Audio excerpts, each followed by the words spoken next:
we're going to have a break kind of later down in a day. So these things are going to run back to back. And so we're going to transition into drama therapy. And we have Rosie Bufton joining us. And I'm going to let Rosie introduce themselves. I'm just going to, welcome. Hi everyone. I have got some slides, but I'd like to make this session as interactive as possible, but I am going to get my slides up now. So I'm Rosie. I'm a drama therapist based currently in Swansea, although working mostly in Cumberland at the moment, but I have worked all over the place. Drama therapy in Wales is growing. We're few in numbers, but we're growing, and we like to make an impact.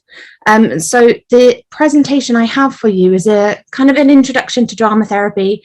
I've got some videos that I want to show you that we made that are a bit more, there's more drama therapists talking, so I find that more interesting. And I thought maybe we could try and make a story together if you're up for it. I'm not sure how many people are in the chat.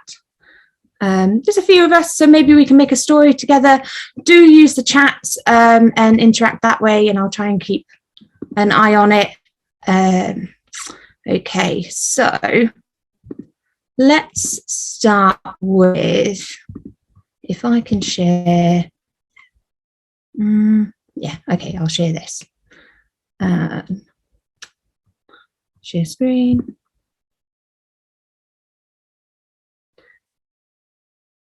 So do that. So I'm working off a slightly different laptop than I'm used to as well. So slideshow. So drama therapy. Drama therapy can be helpful for anyone who wants to make emotional, psychological, social change within their lives. Drama therapists work with individuals and groups, and people don't have to have previous experience of drama or theatre to access drama therapy. Drama therapy can help with can be helpful for people who can't speak their feelings or don't have the language to express what they need. And so I'm going to focus on two elements of drama therapy today, which is play and story. And so play for us drama therapists is really important. And when we play, we engage with those younger parts of ourselves. So one of my favorite things to do with any group, and I run workshops as well, is get a parachute out, because when a parachute comes out, everyone in the room is 5 again. And so we engage with these playful aspects of ourselves. Sue Jennings, a drama therapist, has developed the EPR drama therapy paradigm as well, which is the embodiment projection role, which she developed through observations of child development. And so it's based on when we're infants, when we're babies, we have an embodied experience of the world and play. And so it's more sensory. And when we, as we grow and start to understand the world, it becomes projected. So we might project onto objects or drawings, and then we might role play. And that's how we begin to understand the world and our place in it. And it's been observed over and over how children will play after a disaster or a traumatic event, and we can kind of understand play as a way of unpicking and understanding what has happened. And so as drama therapists, we work from cradle to grave, but can employ play as a strategy with any client group. Stories, and so I use and we'll watch 2 videos back to back in a second, because I realize I've just skipped a little bit. But story for us drama therapists is so powerful. So we might make a story with a client so they can tell their own story, or we might use fairy tales or known stories to explore trauma at an aesthetic distance, so a dramatic distance. So we can explore a trauma story without going into the individual story, and thus make it safe for that client to express the feelings around it. And so with all psychological therapies, we ensure that there is safety, that there's contracting, and that we are entering into this relationship in a really safe. But the added layers of play and story mean that we can kind of get to those psychological wounds in a really rich way. I'm going to ask that the story video gets played now. So Dramatherapy. Oh no, sorry, back-to-back videos. So there's the What is Dramatherapy video, which is quite a short video. What is dramatherapy?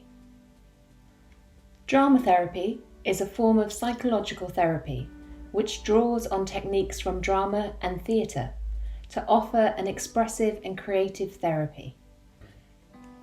It can be helpful for anyone who wants to make emotional, psychological, and social changes within their lives. Drama therapists work with individuals and groups. People do not need to have had any previous experience or expertise in drama in order to use drama therapy. Who are drama therapists? Drama therapy sits under the broader title of creative art therapies. Drama therapist is a protected title. Drama therapists are trained to master degree level and must be registered with a Healthcare Professional Council in order to practice. HCPC sets the standards for education, training and practice and keep a register of professionals who meet these standards. The British Association of Drama Therapists is the professional body for drama therapists in the UK.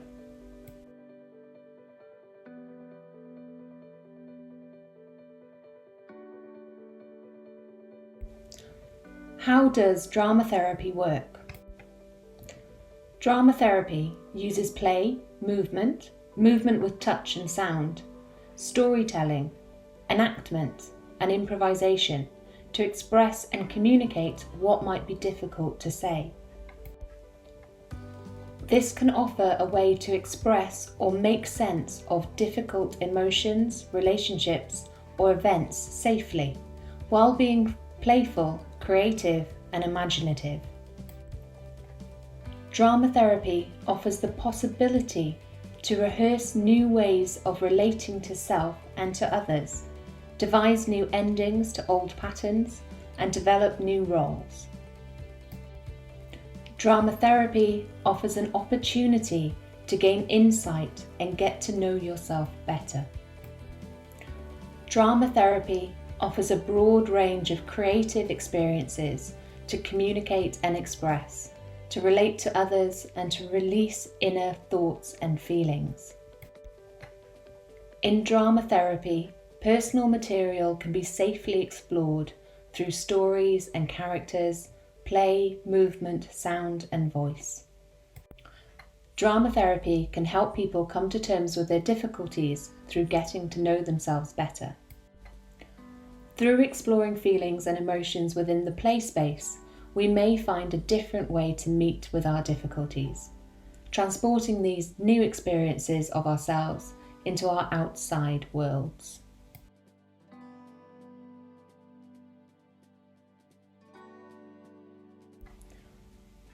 By engaging in play, we are able to experience the possibility of change, challenge, destruction, and recreation.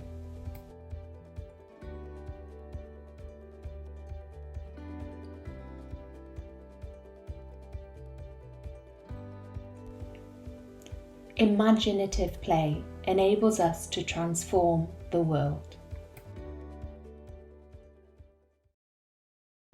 Thank you.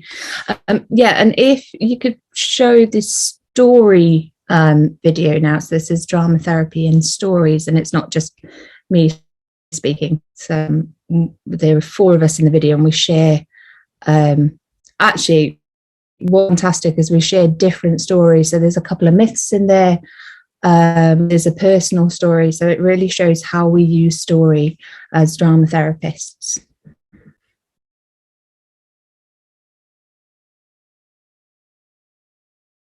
So the story that feels closest to my heart, although there's many, but this one often comes to me, and it's a creation myth from Japan called Amaterasu. And I won't tell the whole story, but there's 2 key moments I want to share. And Amaterasu is the goddess of the sun, and her brother Susanoo is the god of the sea, and he causes tsunamis. And he persuades her to hand over her necklace of power in return for his sword. And she takes off her necklace of power and hands it over. And that vignette just strikes me. What do I give away of my power? And what do I get in return? And what does a sword mean without power and being empowered? Later on, Susanoo's atrocities of tsunamis and earthquakes and all sorts are so terrorizing to her that she hides in a cave. And because she's the sunshine goddess, the whole world goes dark, and the gods and goddesses have to figure out how to get her out. So the next extract is when the god of wisdom says, Amaterasu, there's a goddess out here just as beautiful as you. And she's really curious. So she moves the stone and she peeps out and she sees this radiant, bright, beautiful goddess. And she really sees how beautiful she is. And then she realizes she's looking in a mirror. And the god of strong hands lifts her out of the cave. And that little vignette just touches me every time, and I've heard it at least 1,000 times and told it. And we often work both for myself and with clients with self-esteem and being seen and being valued, and it just says more than those words. That story invites something that gives a felt sense of being seen and seeing yourself and recognizing something in yourself.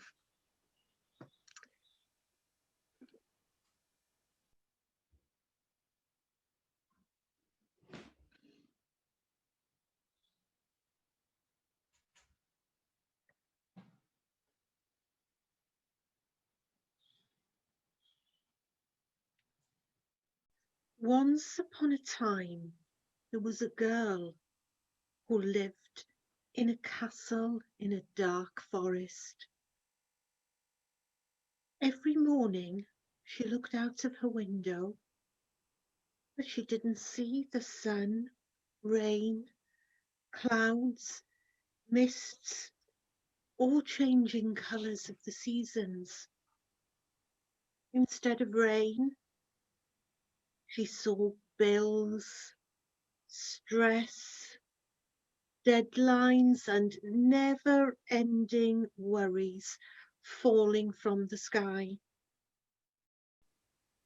Instead of sunshine, she saw the fire of rage in people's faces as they fought with each other for power and possessions.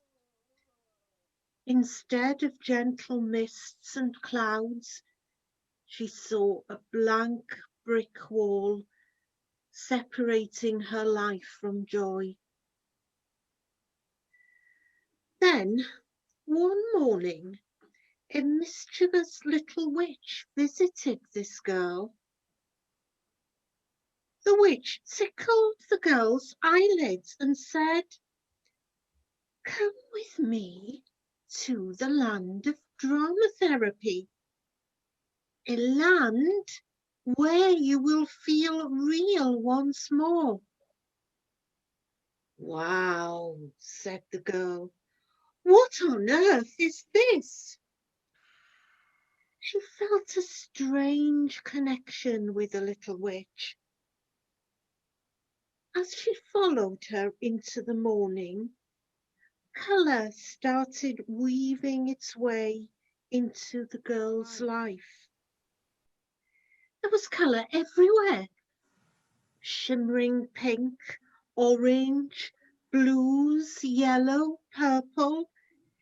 A rainbow of joy started blossoming in the girl's heart. Then she looked out of her window with the little witch at her side, smiling a mischievous smile together. The forest ahead was bathed in light, with creatures, children, magical beings and sacred trees inviting her to come out to play in the new day. Gosh, said the girl, feeling the rainbow of joy blossoming in her heart. My life today is an adventure of new beginnings. And her story continued into each new day ahead of her. So my story is a Welsh myth. It's the story of Blodeuwedd. And what I adore about the story is the transformations that Blodeuwedd goes through, that Llaw Grieve goes through, and the relationships between all the characters and all the stories before. So it's from a family of stories. But what I'm going to share is a poem that I wrote about Blodeuwedd. So it's not this. It's from her side. But there's so many different ways that you can look at the story, which is why I love going back to it. But this is Blodeuwedd. So, and the poem is: of cauldron born, you were made, a child in a woman's form, ferch yn ffyrdd marched down the aisle in chains, to wed for life without having lived, heb nabod beth yw byd na beth yw bywyd, naw dach chi mwy na blodyn. Ond fe ddysgoch chi'n gyflym ar ôl cyfarfod eich cariad, when you stripped yourself of innocence. Let it fall like silk from your woman's body as you mastered the arts of treachery and trickery, to place gods on top of goats for a spear to penetrate your freedom. But the trickster doesn't keep promises. A hollow stone now stands where your lover last lay, and you haunt the night. Carchar yw'r nos, o blodyn I blodwedd I Blodeuwedd. So the story I've chosen to bring today is my favourite ending story. So endings are really important in therapy, and often we work with loss, bereavement, and loss in many different forms. And for me, this story is really magical. There's something very poetic about it, and it's short, but it really captures something of ending and the importance of honouring people's experiences. It's an Aboriginal story from Australia called The Ending of the Dream. So Porcupine spoke to the people of the early race. He said, "We must go now. We must pack up our things, our pots, our pans, our shells, our skin. It is time for us to return. This has been the dream time, and now the dream is over. And when we go, the new people who come will live where once we dwelt. This shall become their space."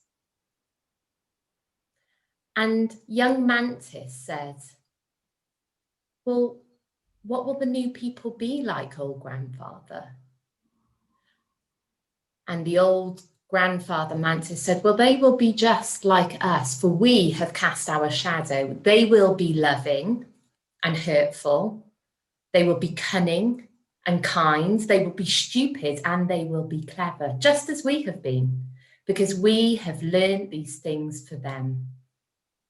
Will they have your power?" When the old Mantis didn't answer, the young Mantis said, "Well, how will they survive without your magic?" And he thought about this for a moment. And he said, "They will not need my magic, just as I found the power to sit in the face of danger. And you had the wisdom to act wise when you didn't know any better. And old Wombat here, he found the strength to sit in the face of danger. And so will they. They will do what they must. They will find the courage to do what needs to be done." And so the people of the early race gathered up their things, collected their children, and turned, not without tears, back towards the beginning of life.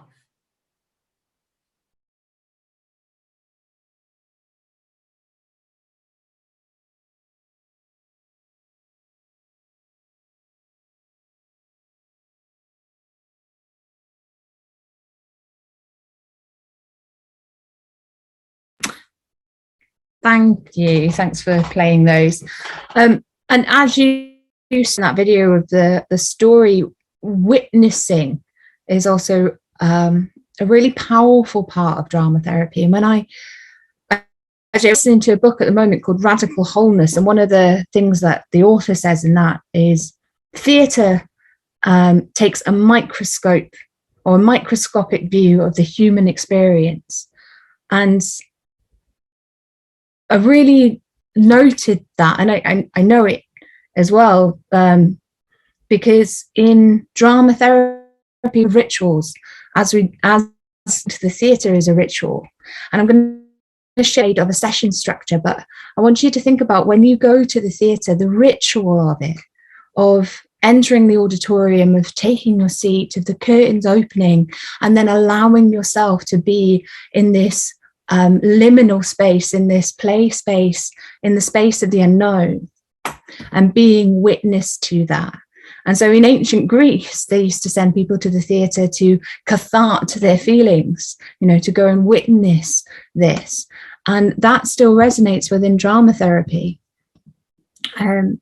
So I just want to show you this little slide about session structure, because it's not just a little slide, it's massive, really.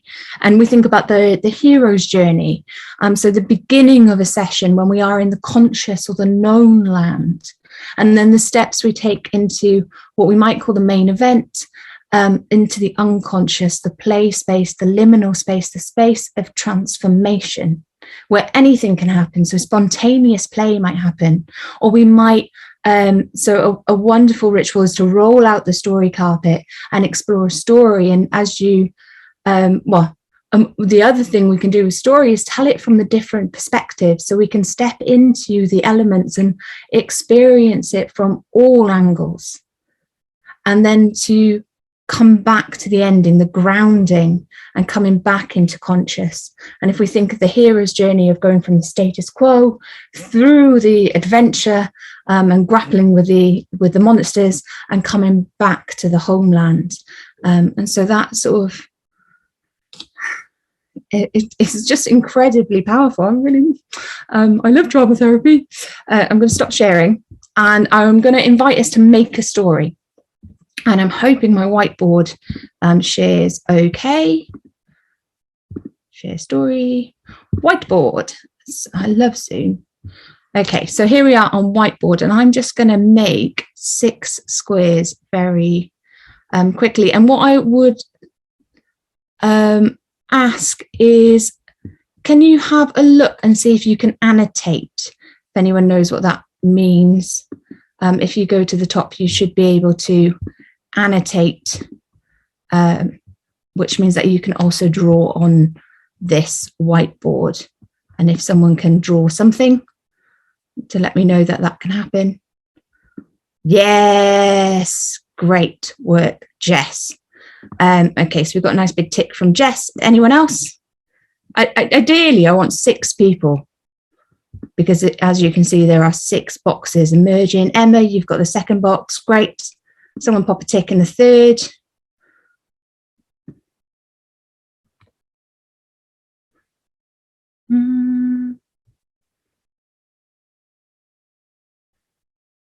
Anyone else got some annotation? Otherwise, we'll just work with the 2 of you. Oh, Angela, fantastic. You're on there. Great. And if it's just a 3, that's okay. I am going to erase the ticks. Oh, there we go. There we go. Brilliant. And so the 3 of you, so there's 1, 2, 3, 4, 5, 6 boxes. And so who was the first? Jess was the first. So Jess, if in the first box you can draw, and it is difficult with annotation, it's like drawing with crayons, which is brilliant, but just draw a main character. And it can be a stick person, that's absolutely fine. It doesn't have to be a person, but draw a main character.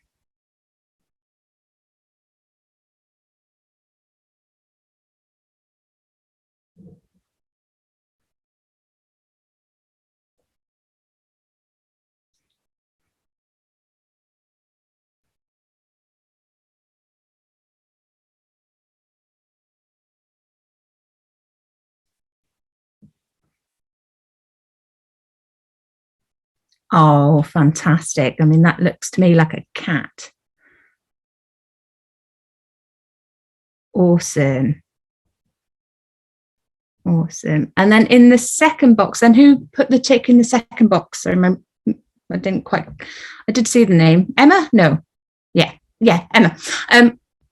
Draw a quest or a task. So something that needs to be done.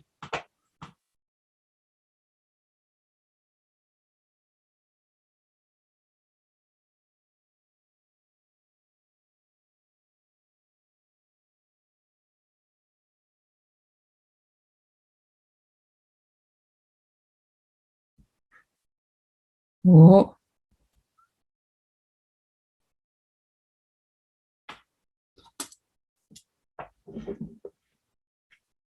Fantastic. Brilliant. Yeah. Great. That, I mean, it's brilliant. Whatever it is, it's brilliant. Angela, if you draw a helper in the next box. So a helper.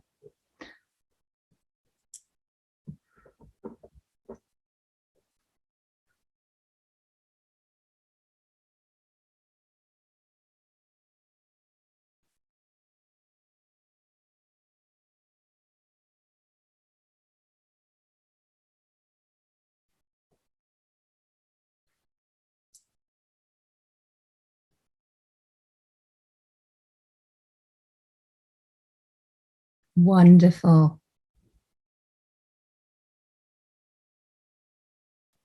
Great.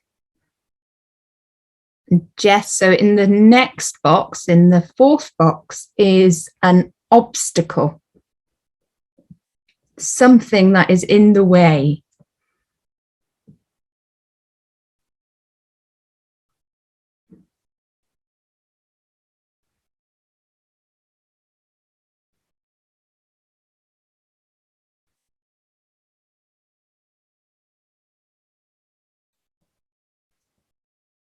Brilliant.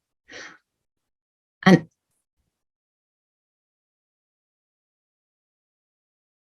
oh, there's more.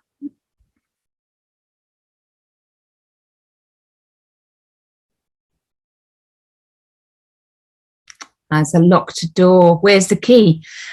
Okay, so Emma, how did they overcome it? If they did, how did they overcome it? How did they get through it, round it, over it?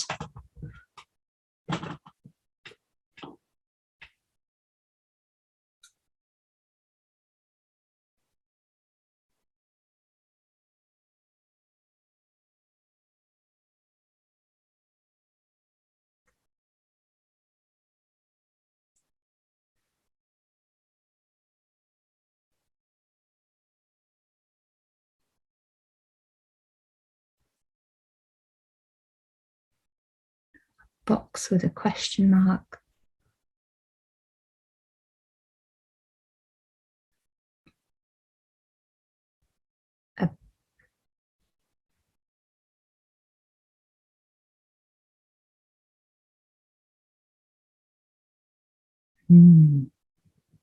Brilliant. Yeah.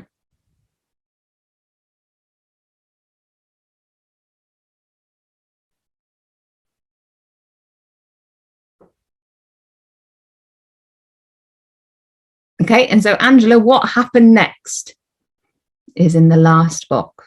What happens next?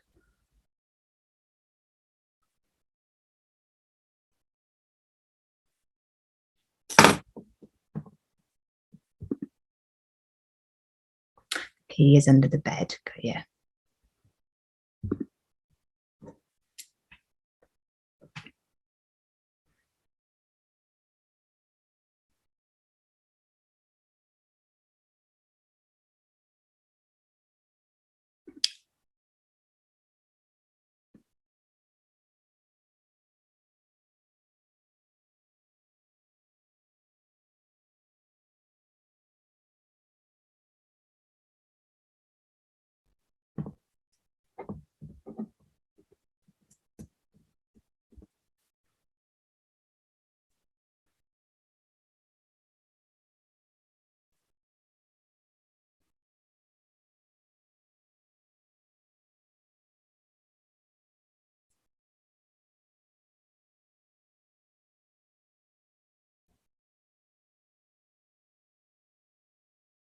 And they're having a drink.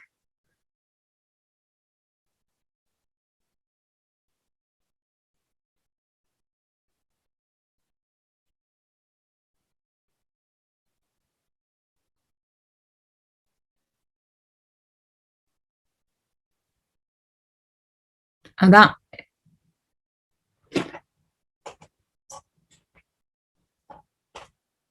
that's fantastic. Do we have a name for the cat and the rabbit? I'm guessing it's a rabbit. It might not be a rabbit. But the main character and the helper, do we have a couple of names? Where's my chat box gone?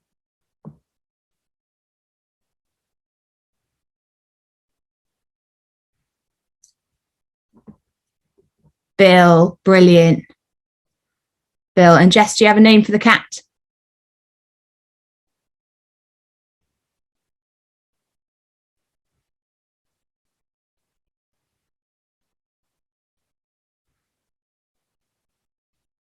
Starcat. Fantastic. Starcat. So once upon a time, there was Starcat. Starcat was starved and needed dinner. Bill came to help because the door was locked and they had to search for the key, which was under the bed. And so Starcat and Bill had a party. Fantastic. Great. Give yourselves a round of applause. I'm going to, we've got this recorded, so that's great. It's captured because when I stop sharing, and sadly, whiteboard disappears and all of that wonderful stuff goes with it. But that is a fantastic story. That little exercise was Mouli Lahad's 6-part story making. It was actually developed by Gersi, but refined by Mouli Lahad. And it's a dramatherapy assessment tool, but also an intervention tool. Like I've used that with some clients And we continue to work on the story that emerges because we can go back to it and tell it from different angles and explore it from the different things that emerge. It's not something I would normally do in a group session, but I did an introduction to drama therapy the other day, and it was quite fun to offer it on whiteboard and see what came out of the different participants to make it a bit more interactive. But as an intervention, it's something that you can use in groups for them to make their individual stories and share those stories. Is often quite humorous to see what emerges, and all working individually. And like I said, it can be an assessment tool as well, because it offers an insight into what might be going on for the clients, or it's a conversation starter as well. And sometimes with young people, I often work with quite young people, I will also do a story and see what comes up. And if it's quite humorous, or it's about dragons, or it's about teapots, then it's a kind of relief. It's okay, I can be a bit silly, or I can just see what happens. It's what's the word I want? Permission giving. So we make permission giving spaces, and that allows for spontaneity and play and creativity. And rewriting your own story. Yeah, that's it. So that 6-part story, I'm just going to have a quick check and see if there's any questions in the chat so far, and really see how much I could bring out. Brilliant. Yeah, it's a wonderful. So Mouli Lahad is a drama therapist, and it's well worth looking at that, and his basic BH matrix, which I adore. Really about meeting the client where they're at, but we haven't got the time to go into it today. But so drama therapy in Wales then. On the video there was some images of our conferences. I'm just going to show you them again because I love our conferences. Share that. So you do it big for you. So drama therapy in Wales, we don't have a training institution in Wales currently. I mean, we dream of having some training in Wales.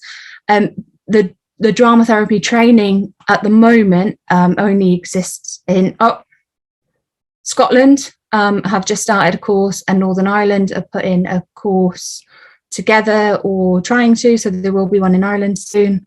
But otherwise the courses are in Derby, Roehampton, Central School in London, and Anglia Ruskin. So they're quite small in number, and consequently we're quite small in number in drama therapy. Wales, I'm not sure how many there are of us right now, but needless, we like to make an impact. So we put on Drama Therapy Wales conferences. Our last conference, this is from 2019. But haven't had one, obviously, during the pandemic, and I don't think we're going to have one this year. We've made a decision to come together and regroup after the last couple of years. But they have been running since 2014 and making an impact across South Wales currently. The dream is to expand all over Wales, but they are a fantastic experience. And we have drama therapists working. I put a shout out to find out where everyone is working, but we've got drama therapists in education, including some primary, secondary, and higher education. We've got drama therapists in health, so I work in the NHS, and as do a couple of other drama therapists within the Learning Disability Directorates and CAMS. We've got drama therapists working within the community, and drama therapists working within prison settings as well. So we are around doing stuff, and that's the kind of end of my presentation bit, and it's to open up for any questions that you might have. I've tried to keep it as broad as possible. But yeah, but I think with any sort of any therapy, certainly creative therapy, drama therapists come at it from all directions. So there isn't a kind of a way of doing drama therapy.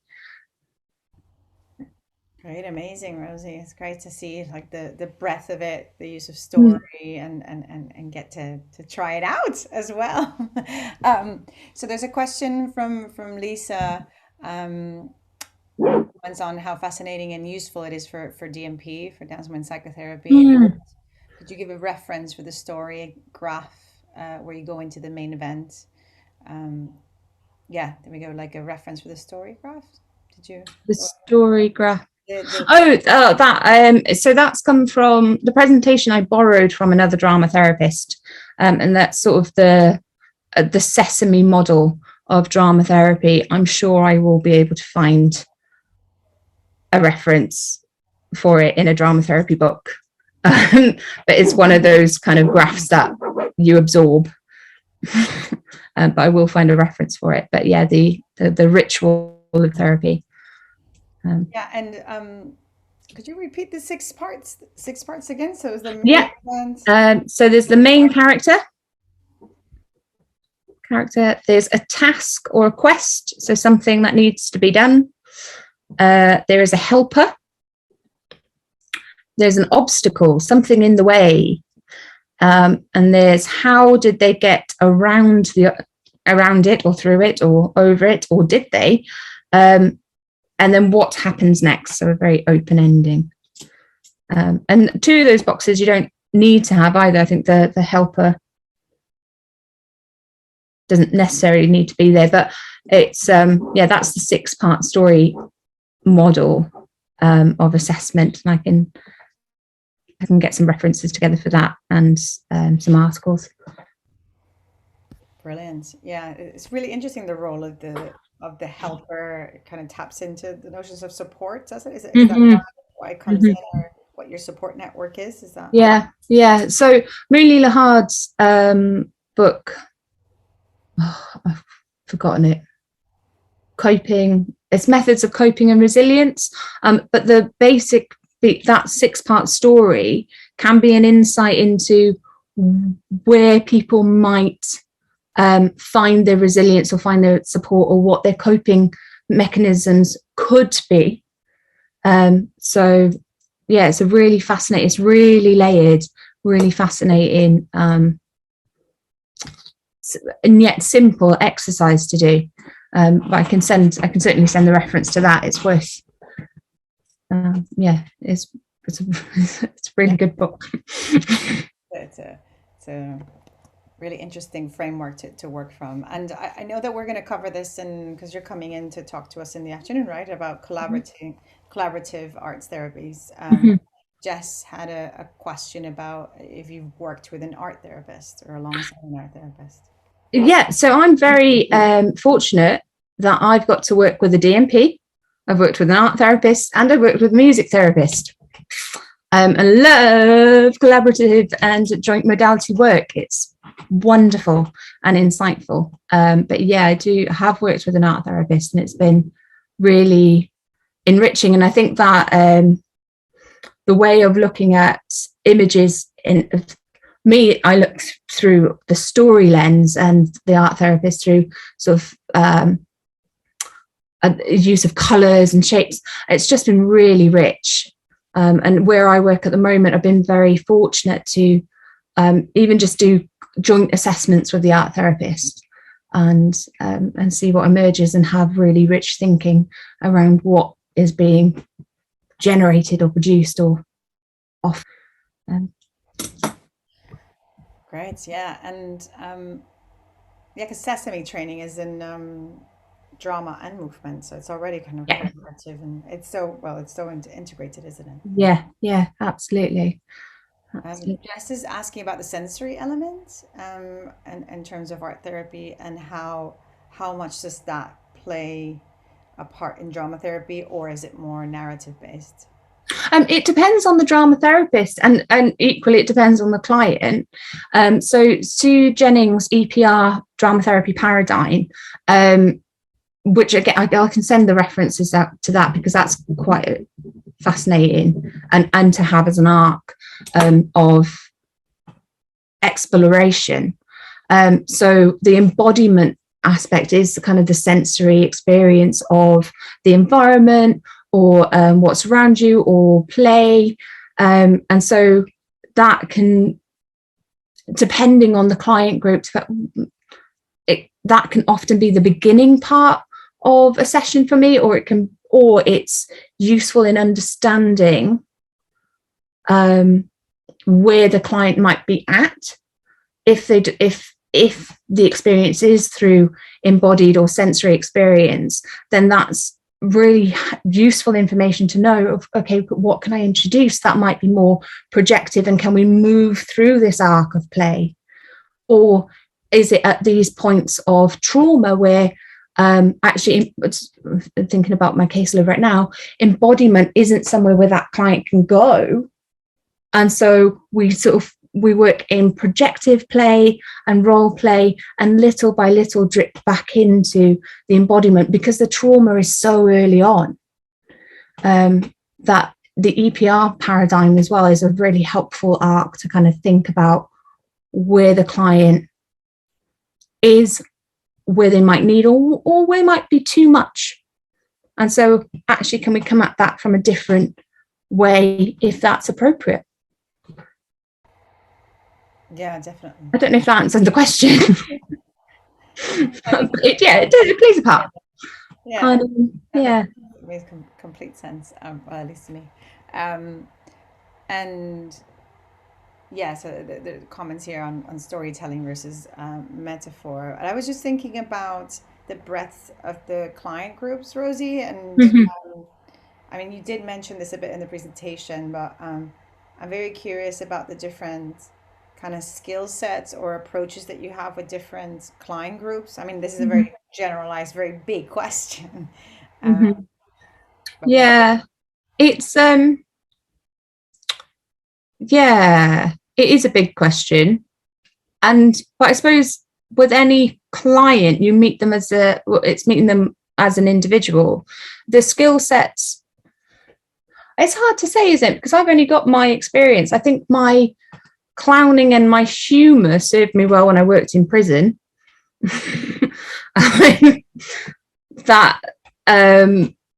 But equally, a different drama therapist from different backgrounds would bring something different into that setting. So in the presentation, I think we say in drama therapy, we're at cradle to grave, and we do. And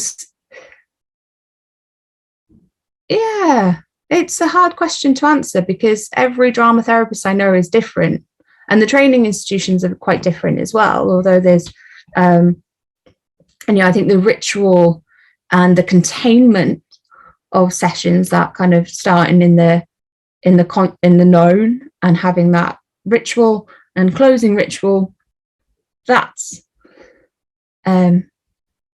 supports the session for any client group, I think.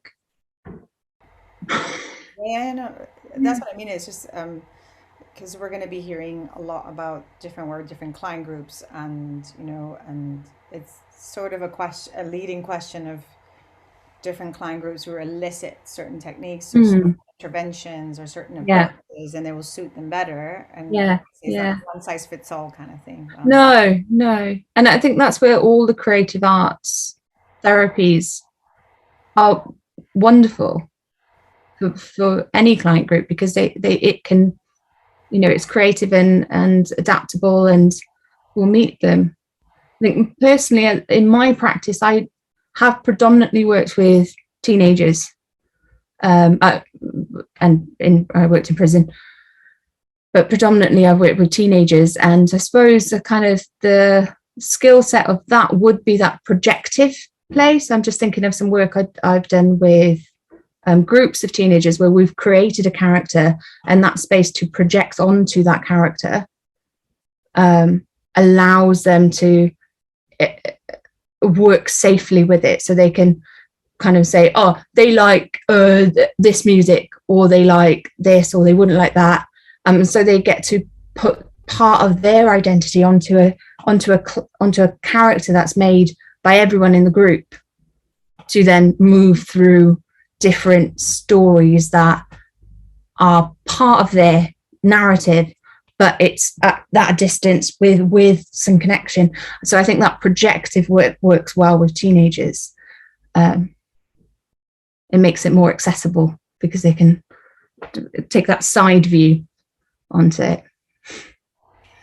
Yeah, you've mentioned that earlier on today. You talked about aesthetic distance, and for maybe people, or maybe I don't know, some of the participants who might not know what that means. Would you say a bit more about that? So aesthetic distance or dramatic distance is the space between a character. So what's a story? There's loads of story. You know, we need to think of the story. So Cinderella has lost a mother and is treated really badly by a stepmother.